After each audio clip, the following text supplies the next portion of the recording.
नेपाल की अंतरिम पीएम बन सकती हैं सुशीला कार्की। कहा, मैं राष्ट्रहित में काम करने के लिए तैयार। युवाओं ने मुझ पर भरोसा जताया, उसमें मैं अभिभूत हूं। काठमांडू के मेयर बालेन शाह ने सुशीला कार्की को दिया अपना समर्थन। सोशल मीडिया पर पोस्ट कर जल्द से जल्द अंतरिम सरकार के गठन की मांग की। बालेन शाह ने जनता से संयम और धैर्य बनाए रखने की अपील की। प्रदर्शनकारियों का आभार जताते हुए लिखा, हम सुनहरे भविष्य की ओर कदम बढ़ा रहे हैं। सुशीला कार्की के नाम से जनसे आंदोलनकारियों का एक गुट नहीं खुश। आर्मी मुख्यालय के बाहर प्रदर्शनकारियों ने किया प्रोटेस्ट। सुशीला कार्की के खिलाफ जताया विरोध। पूर्व पीएम केपी शर्मा ओली ने जनसे आंदोलन में शामिल युवाओं को भेजा लिखित संदेश। लिखा, आगजनी और तोड़फोड़ अचानक नहीं हुई, आपके मासूम चेहरे का इस्तेमाल गुमराह करने के लिए किया जा रहा है। नेपाल में आज कर्फ्यू में ढील की गई। सुबह 6 बजे से 10 बजे तक कर्फ्यू में ढील, शाम को भी 2 घंटे कर्फ्यू में छूट। नेपाल भारत ने नागरिकों को अपने देश जाने की इजाजत दी। नेपाल में हुई हिंसा के बाद लगे कर्फ्यू के चलते दोनों तरफ फंसे हुए थे लोग। नेपाल हिंसा को लेकर नृत्य कलाकार सुदर्शन पटनायक ने पुरी के बीच पर कलाकृति बनाए। कलाकृति के जरिए शांति की अपील की। अमेरिका के कंजर्वेटिव एक्टिविस्ट और राष्ट्रपति ट्रंप के समर्थक चार्ली की गोली मारकर हत्या। यूटा वैली यूनिवर्सिटी में एक कार्यक्रम के दौरान मारी गई गोली। यूनिवर्सिटी में द अमेरिकन कमबैक और प्रूफ मी रॉन्ग के नारे से सजे एक सफेद तंबू के नीचे भाषण देते हुए चार्ली को लगी गोली। चार्ली के गले में लगी थी गोली। चार्ली को गोली लगने के बाद यूनिवर्सिटी में मचा हड़कंप। दरवाजे से भागते नजर आए लोग। पुलिस ने एक संदिग्ध को हिरासत में लिया। राष्ट्रपति ट्रंप ने चार्ली को की मौत के पीछे कट्टरपंथी वामपंथी बयानबाजी को ठहराया जिम्मेदार। चार्ली को देशभक्त बताते हुए रविवार तक राष्ट्रीय झंडे को आधा झुकाने का आदेश दिया। ब्लॉक एवरीथिंग आंदोलन के तहत करीब 1 लाख लोग सड़कों पर उतरे। हिंसा रोकने के लिए 80,000 पुलिस वाले तैनात। अब तक 300 लोग गिरफ्तार। 5 राज्यों में टेरर नेटवर्क का बड़ा खुलासा। दिल्ली से आफ्ताब और सोफियान नाम के संदिग्ध आतंकी गिरफ्तार। दोनों से हथियार और आईईडी बनाने का सामान बरामद।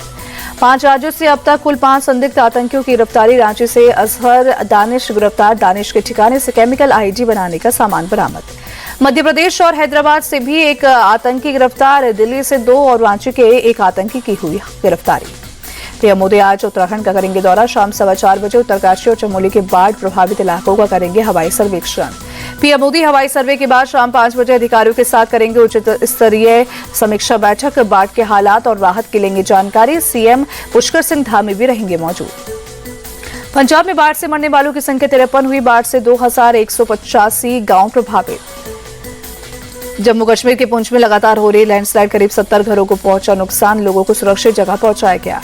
पंजाब की मदद के लिए आगे आया हरियाणा। मुख्यमंत्री नायब सिंह सैनी ने कुरुक्षेत्र से राहत सामग्री भरे कई ट्रक रवाना किए। गुजरात के बनासकांठा के सुईगान गांव में बाढ़ से हालात खराब। गांव में चारों तरफ दिख रहा पानी ही पानी। मथुरा में भी बाढ़ जैसे हालात। बांके बिहारी मंदिर और राधा रमण मंदिर जाने का रास्ता डूबा। लोगों के घरों में भी पानी घुसा। मथुरा में बाढ़ प्रभावितों से मिली सांसद हेमा मालिनी। बाढ़ राहत शिविरों में लोगों के बीच राहत सामग्री बांटी। जम्मू का श्रीनगर हाईवे बंद होने से अनंतनाग में 10 दिनों से फंसे हजारों ट्रक। ट्रकों में भरे फल खराब होने से फल बेचने वालों को हो रहा है नुकसान। ट्रक ड्राइवरों की मांग जल्द खोले जाए हाईवे। बिहार को चुनावी सौगात। केंद्रीय कैबिनेट ने मोकामा से मुंगेर तक 4 लेन हाईवे पर भागलपुर से रामपुर हाट तक डबल ट्रैक को मंजूरी दी। 1 करोड़ 13 लाख लाभार्थियों के खाते में पहुंची सामाजिक सुरक्षा पेंशन योजना की रकम। नीतीश कुमार ने 1263 करोड़ से ज्यादा की राशि ट्रांसफर की। बिहार चुनाव में बीजेपी महिला मोर्चा ने संभाली कमान। प्रदेश अध्यक्ष दिलीप जायसवाल बोले, घर घर जाकर एनडीए के विकास कार्यों की देंगे जानकारी। तेजस्वी यादव के चुनावी क्षेत्र राघोपुर में राहत सामग्री बांटने पहुंचे तेज प्रताप यादव। नदी के बीच में राहत सामग्री लेते दिखे बाढ़ से प्रभावित लोग। तेज प्रताप यादव ने छोटे भाई तेजस्वी के चुनाव क्षेत्र में जाकर कसा तंज। कहा, आपका विधायक फेल है, नाच गाना कर रहा है, उनको जनता की सेवा करने आना चाहिए। सपा नेता आजम खान को इलाहाबाद हाईकोर्ट से मिली राहत। कोर्ट ने चर्चित डूंगरपुर केस मामले में दी जमानत। हालांकि फिलहाल जेल में ही रहेंगे आजम खान। आजम खान ने रामपुर के एमपी एमएलए कोर्ट के 10 साल की सजा के खिलाफ हाईकोर्ट में अपील की थी। 12 अगस्त को हुई सुनवाई में इलाहाबाद हाईकोर्ट ने फैसला सुरक्षित लिया था। गोरखपुर में सीएम योगी का बड़ा बयान। कहा, सनातन भारतीय गौरव का प्रतीक राम मंदिर के निर्माण पर जो अभिभूत नहीं हुआ उसके भारतीय होने में संदेह। संघ प्रमुख मोहन भागवत के जन्म दिवस पर पीएम मोदी ने अखबार में लेख लिखकर बधाई दी। भागवत को संघ की महान परंपरा की मजबूत धूरी बताया। पीएम मोदी बोले, भागवत स्पष्ट विजन और ठोस एक्शन के गुणों से परिपूर्ण। उनका जीवन सतत प्रेरणा देने वाला। नागपुर में आरएसएस प्रमुख मोहन भागवत ने देशभक्ति और देशभक्ति को बताया एक, कहा अलग अलग शब्द हैं लेकिन वास्तविकता में दोनों एक ही हैं। जो वास्तविक देशभक्ति करेगा वो देशभक्ति भी करेगा।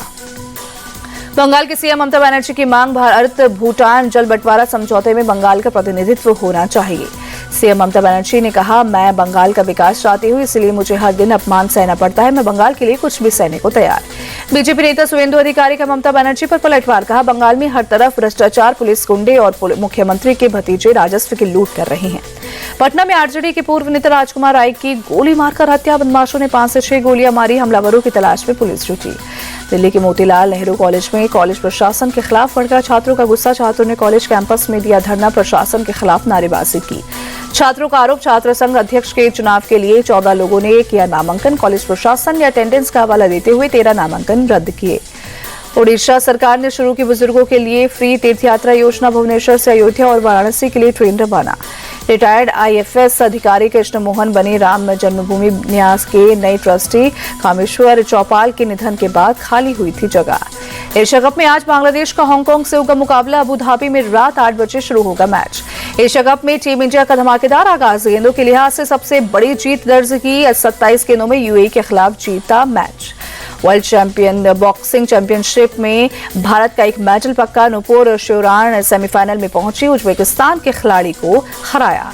एशिया कप में भारतीय महिला हॉकी टीम की धमाकेदार शुरुआत, सुपर 4 का पहला मैच जीता, साउथ कोरिया को 4-2 से मात दी।